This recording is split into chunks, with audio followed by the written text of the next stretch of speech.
Now, the COVID-19 pandemic caught many governments world over flat-footed. Kenya was not left behind. But the greatest test was on the ability of the 47 devolved units in the country to manage a health crisis while still ensuring sufficient healthcare delivery. Are counties getting it right? On this episode of the Front Row, we'll look at health governance in a devolution setting with a special look at COVID-19 management and lessons we can learn as government once again gears up to launch the countrywide universal healthcare coverage. Good evening. Thank you for joining us. I am Akisa Wandera, and to be part of this conversation, do send in your questions by logging into slido.com. Enter event code as #TheFrontRow. You could also engage with us on Twitter. Ask any questions to our panelists who I'll be introducing to you shortly at KTN News KE at Akisa Wandera. The hashtag, once again, The Front Row. Let's take a look at our panelists on this episode of The Front Row who will help us to break down this topic for you. We have Professor Peter Anyang Nyongo, the governor of Kisumu County. He has a long-standing political leadership in Kenya, having served previously as a senator, a member of parliament, a minister for medical services, and minister for planning and national development. He's a professor of political science who has taken teaching positions at the University of Nairobi and as a visiting professor in universities in Mexico and Addis Ababa. Joining us in his capacity tonight as the governor, Kisumu County. Thank you, Professor Nyongo, for joining us. We also have Ms. Cogno, a champion for participatory devolved governance in Kenya and has over 15 years experience in the promotion of citizen-led accountability. As an advocate for constitutionalism, Wanjiru has been on the forefront of a number of landmark public interest cases. She serves as founding trustee and national coordinator of the Institute for Social Accountability, TISA, which has been instrumental in advocating for effective devolution and meaningful public participation in Kenya. Thank you very much, Wanjiru Gekonyo, for joining us. A government representation we have on this episode of The Front Row, Mr. Charles Sunkuli, the current Principal Secretary, State Department for Devolution, Ministry of Devolution and Development of Ourselves, and he has previously served as a Principal Secretary, Ministry of Environment and Forestry. He has a wealth of experience in public service spanning over 18 years. Mr. Sunkuli is an experienced management strategist with a solid background in administration, planning, management and leadership. Thank you for joining us here on The Front Row. And finally, we have Dr. Daisy Chepkemoi Korir, the National Treasurer of the Kenya Medical Practitioners, Pharmacists and Dentists Union, that is a KMPDU. She has been employed at the Moi Teaching and Referral Hospital, Eldoret, for the last 7 years. Dr. Korir is currently in the MTRH COVID-19 Control and Suppression Committee as a team leader in charge of communication and home-based care. Thank you, Dr. Korir, for joining us on this episode of The Front Row. And before we get into that conversation on, of course, management of healthcare in the counties with a special focus on COVID-19 management, yesterday the Council of Governors held a virtual conference dubbed the County Government's Resilience in the COVID-19 Era. Let's listen to some of the highlights from the conference as we delve into our discussion tonight. Adjusting to the new normal, the Council of Governors Conference was held virtually with the aim of setting the stage for exhaustive conversations on COVID-19. Themed County Government's Resilience in the COVID-19 Era, the day provided an opportunity to reflect on the past and building sustainability for the future. And here, President Uhuru Kenyatta expressed optimism in how Kenyans have managed the pandemic. To the contrary, I believe we have done remarkably well, and that is why we have begun to flatten the curve. But to do better, we must remain brutally honest with our approaches, because intellectual honesty is critical to building resilience going forward. Various interventions have been made touching on the health sector, which is a devolved function, and counties have had the largest responsibility. The pandemic has seen counties restructure while awakening mitigation measures in healthcare across the 47 counties. To adopt measures that enable it to prepare, respond, and recover from the future pandemics. While the pandemic has refocused conversations on healthcare, the latest scandal facing KEMSA has not gone unnoticed, and the president wants swift action taken. I also hereby direct that the Ministry of Health, within the next 30 days, must come up with a transparent, open method and mechanism through which all tenders and procurement done by KEMSA are available online so that we can see who has been awarded a tender. The Kenyan people have a right to know how their funds are being utilized. This comes as 144 more people tested positive for COVID-19, with 205 recoveries and 3 deaths as of Monday. 8 resolutions have been developed from the virtual conference touching on re-strategizing the national and county governments in readiness for future pandemics. George Maringa, KTN News. All right, let's now throw it back to our panelists. I'll start with Professor Nyongo, Governor Kisumu County. For months, eyes have been on the county on the response and management of this crisis. From where you sit, start by painting a picture for us. How would you say your county has fared in the response and management so far of COVID-19? I think we have responded and fared pretty well, given the fact that we are operating in an atmosphere where the resources to manage COVID, let alone run the health service system, are not really available in satisfactory levels.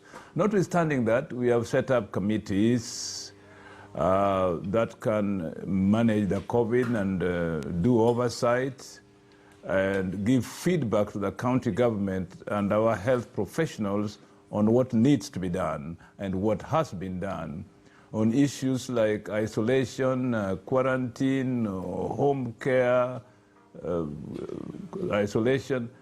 We have put all this in place. If you go to Jaramogi Oginga Odinga Teaching and Referral Hospital, for example, you'll realize that we didn't spend so much money to set up the isolation center because we had just set up a children's hospital, which we converted to an isolation center. And then using our sub-county hospitals, we set out to have at least 70 isolation beds across the 7 sub-counties, so that in event that there's escalation of COVID-19, we can respond from the grassroots.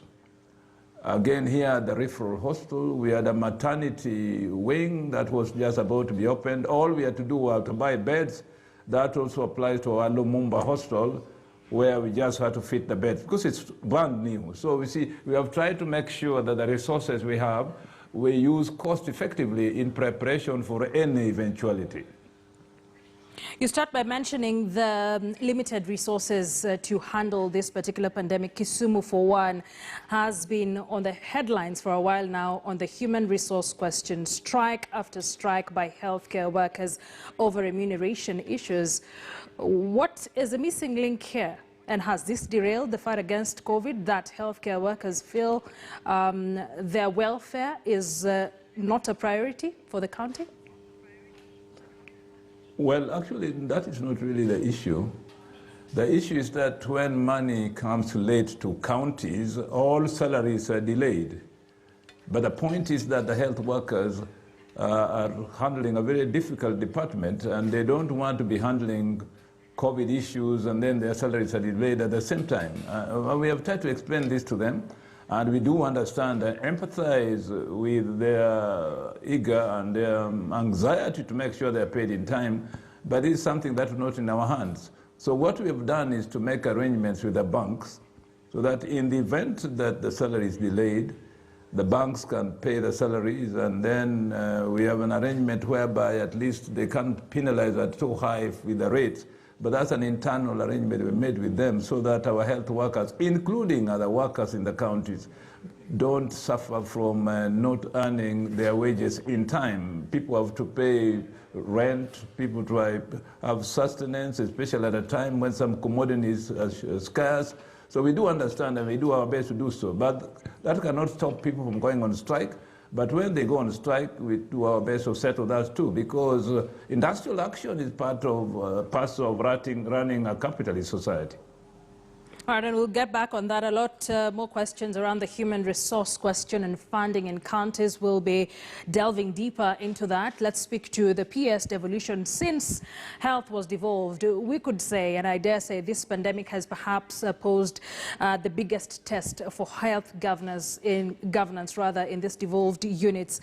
Would you say this structure has helped in the fight against COVID? Akisa, first of all, let me thank you for inviting me to this show. Let me say that as we celebrate 10 years since the commencement of the new constitution, and also in light of the COVID-19 disaster, first of all, let me say that the county government have done their best. And as the national government, we want to appreciate the role the counties have played, particularly in coming out to complement what the national government is doing. And the fact that health services is a devolved function, the county governments have done what they could within the context that we are operating in. And I want to say that under the coordinating summit, which we have been holding jointly with the counties, chaired by His Excellency the President, and co-chaired by the chairman of the Council of Governors, Honorable Oparanya, we've been able to reach achieve very strong achievements. We've been able to have consensus on key issues, key deliverables, and that has been because of a harmonious working relationship between the county government and national government.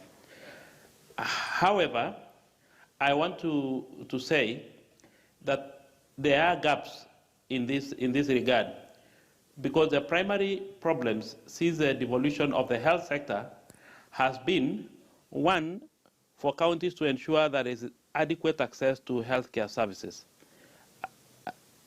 I hope I'm still audible. Yes, please go on, Bonapies. Yeah. So I'm saying counties have faced a challenge, right, in terms of ensuring that there is access to healthcare, to ensure that there is availability and affordability of healthcare to its citizens. And I think that is where the problem is, and I think that is where we need to focus more to encourage counties to meet the accessibility test, the affordability test, and also meet the availability test. How do we do this? How do we seal these loopholes that you talk about that hinder accessibility and affordability, especially of healthcare services?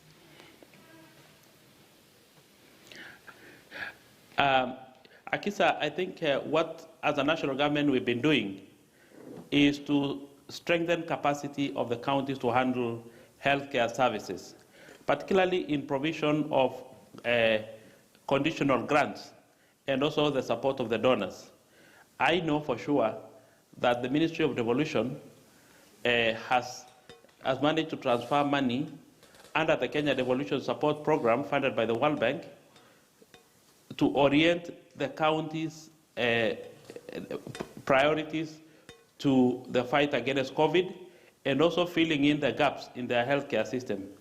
For example, getting more beds, expanding the space, and getting the personal protective equipment. That has been through the support of the conditional grants that the government of Kenya has managed to channel to the counties.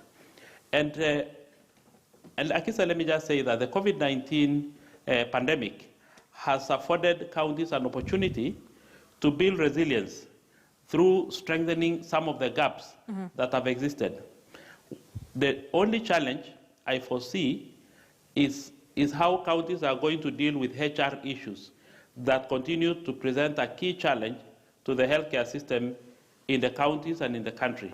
So I think that the support we are giving the counties through the conditional grants are going to support to fill the gaps that exist. Right. I want to now bring in Dr. Daisy Korir, coming from the KMPDU, and Being the treasurer of this union, first we start with your assessment. A lot has been said on funding, on especially HR issues.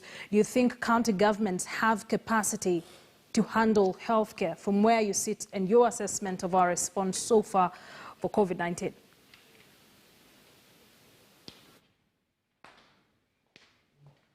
Thank you, Akisa. Yes. I think as far as county governments are concerned, yes, like the PS has correctly said, the national government has been giving them conditional grants to try and prepare and set up the counties to be ready to handle the pandemic. But it is important to note that the HR issue has not yet been well addressed. And the main reason why this is happening is because we are having lack of a coordinated management for the healthcare workers, that is the human resources for health. And so you find that some counties have actually been able to utilize this opportunity to employ more health workers, that means more doctors, more nurses, and deploy some of them to the isolation units. But for some of the counties, despite all that has been happening, they are just setting up the isolation beds, they are setting up ICU beds, but they do not have anybody to man these facilities. And that is because they have not used the opportunity to employ more health workers and to even train some of them, to be specialists, to be able to run these facilities. For example, in the latest summit on the virtual meeting on COVID-19, the one on 31st of August, the president said clearly that counties are supposed to set up the infectious disease units.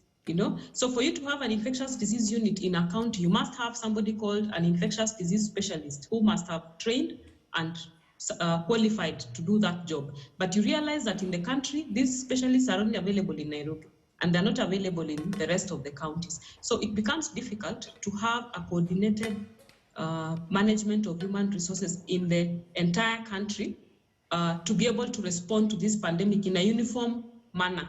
And therefore, you've seen that some counties have done well, others have done very poorly because you don't have an equal number of specialists, you don't have an equal number of medical officers, nurses, and even the public health officers who have been at the forefront, in fighting the pandemic. And so all these disparities are basically because healthcare once devolved, then hiring and training of health workers has been left to the prerogative of the counties. And so any county can decide if they don't want to hire medical personnel, they will not hire. And there's nothing which a national government can do really to force the counties to do this. So priorities will really come in play. And human resources for health has actually been put at the back. So people are setting up beds, they have isolation units, but those isolation units, you find one nurse or one clinical officer manning it. So really, we need to think up other ways of how we can manage the human resources for health in the counties so that we can have a uniform response to this pandemic. Thank you. KMPDU has been on the fore calling for the formation of a health service commission. Do you think this would be a solution to this problem?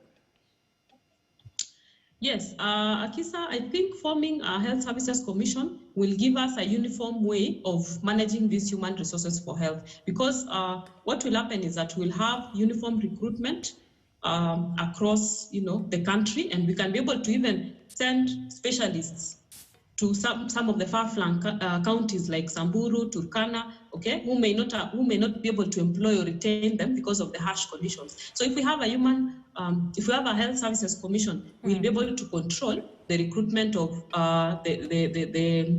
the health workers. And secondly, is that having a health services commission will also give us an opportunity to give them equal pay for work done. So you'll find that remuneration will be equal or will be equitable across all the counties. And therefore, you'll not find some counties suffering because they're not able to pay their health workers or motivate them well enough, because it will be a uniform kind of pay for the qualifications and also for the kind of work that the health workers will do. And of course, the training aspect will really be good, because right now what we are having in the counties is that the counties are not able to release some of these doctors to go for subspecialization, okay? For you to be able to have ICU doctors, to have infectious disease specialists, you have to allow them to go back to school after the first degree. And so once you have a health services commission, it will be easy for one body to actually allow these doctors to go for training as they recruit more to fill in the gaps and also distribute these health specialists across the country in an equal manner. All right. Let's bring in Cogno, whose scope of work generally is around this devolved units. Wanjiru, a lot has been said by the three panelists who've spoken before you. Do you think the county governments are living up to the devolution dream as far as healthcare delivery is concerned? Thanks so much, Akisa, and it's a pleasure to be here, an honor to be on this panel. And I'd like to say, it's difficult to answer that question because when you say our county is living up to the dream, under devolved government, we've got the national and the county, and each has to play its part. And so I echo what Professor has said, Professor Nyongo has said, that counties have done the best under very stringent circumstances because the funding for the health function has not been forthcoming. If you look at international, in fact, the Maputo Protocol, which Kenya has ratified, we are supposed to be spending about 15% of the budget on health. This is not the case. Kenya spends about, 7% if you look at the national budget. If you look at the conditional grants that were mentioned, this is fine. But when you're talking about devolution, the more the number of conditional grants, the less the autonomy you give the counties. So we must recognize that counties have been working under a context where national government has really been clawing back the support it's supposed to give to counties because counties are supposed to manage the human resource, they're supposed to have, they've got legislative mandates at the local level, they've also got funding mandates. And this has been contested. So counties have done reasonably well. Some counties better than others. That's a leadership aspect where governors had strong priorities, strong spending on health, accountable spending on health, worked with the institutions that are available despite the difficult circumstances, then you've seen really better results. But I would say that when we get into the discussion of human resource, the question we are asking is, should we be re-centralizing the human resource, or is there a way to ensure that the goal of devolution isn't lost? So how do we deal with the needs of the healthcare workers and still satisfy the call for devolution? Because devolution is supposed to bring service delivery closer to the people. Those doctors are supposed to be more answerable to the people. And I would say that my last point is part of the gap we are seeing at county level is not just that the resources haven't been adequate, it's also that a lot of the counties have then not spent that money to build the community health systems so that you've got a re-centralization at the county level and a decision, the investment decisions around health have not always favored the local level service delivery. And what we've seen in countries that have succeeded in the fight against COVID is really that they have very strong local health systems, so that you've got the tracing systems are very strong. You've got a very strong linkage between the health system and the community. In Kenya, we have the community health workers. That system has been in operation since 2006, but never really funded, never really mainstreamed. And majority of counties have not taken up the building of these community health systems. So I would say, yes, they've done reasonably well under the circumstances, but as the CS Health said yesterday, Kenya was fortunate that COVID was kind to us, that it didn't come in its full virulent form. Had it come in the full infectious form, then we'd be, really, in a very bad situation. So we should consider this to be a warning that we need to do the right thing. And my take is that we must fulfill devolution as it's anticipated by making sure services are, the principle of subsidiary. Services are getting as close to the mwananchi as possible. Right, and remember, for those watching us, this is your show too, and tonight here on the show we are asking you, are you satisfied with how county governments have handled the COVID-19 pandemic? And then what do you think they can do better in the overall healthcare delivery to wananchi? Are you satisfied with how county governments have handled COVID-19 thus far? And what do you think they can do to better the overall healthcare delivery to wananchi? I'd want us to take a quick break. When we get back, President Uhuru Kenyatta yesterday talked about moving from a tactical response to this pandemic to a more strategic and structural response as we head into the UHC. What will this include? We'll be speaking to our panelists. You're watching the Front Row. Keep tweeting at Akisa Wandera at KTN News KE. The hashtag to use is the Front Row, as well as log on to Slido. Any questions for our panelists? The event code on our Slido platform is the Front Row. Let's keep engaging on this all-important topic. Let's take a quick break. I'll be back with more.